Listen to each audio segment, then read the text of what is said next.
selesai. Pamirsa, tepang deui sareng acara maneh di Sunda TV. Saban sonten dina pidangan warta Sunda. Sawatawis kibereng anyarna di Tatar Sunda, parantos disusun ku tim redaksi sejak disanggakeun dina sonten ieu. Simkuring, Nuki Febriana Putra baris nyarengan pamirsa salami 30 menit kembali.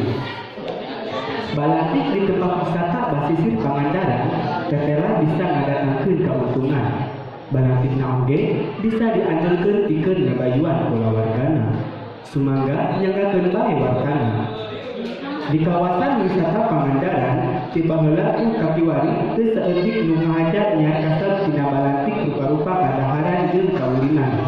Udagamna koreng lain wae urang Pangandaran katuh sabudeunana. Tapi oge teu saeutik mujona di Sumedang, Garut, Banjar, Ciamis jeung sajabana. Salah sahiji nu dagang teh nyaeta Udin Supriyatna. Urang-urang Garut nu geus 12 tahun dagang bakso cuanki di basisir Pangandaran. Nurutkeun Ude, ari guleukeun mah balatik cuanki di basisir Pangandaran teh ngadatangkeun kauntungan anu lumayan gede.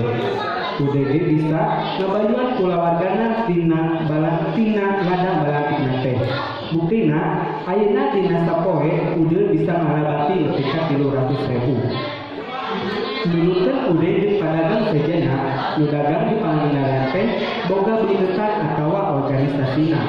Eta teh sangkan dagangna tertib jeung aya nu lulus impang aya kasualang. Pamirsa, ibeun Dumbe mangrupi pidangan anu pamungkas dina warta sonten ieu. Kalayan asmana tim redaksi Warta Sunda, simkuring ngaturkeun nuhun kana perhatosanana. Isa baris tepang deui dinten enjing dina pidangan Warta Sunda.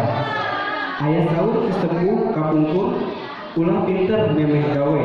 Simkuring Novi Febriana Putra seja amit mundur. Wassalamualaikum warahmatullahi wabarakatuh. Hurit Sunda.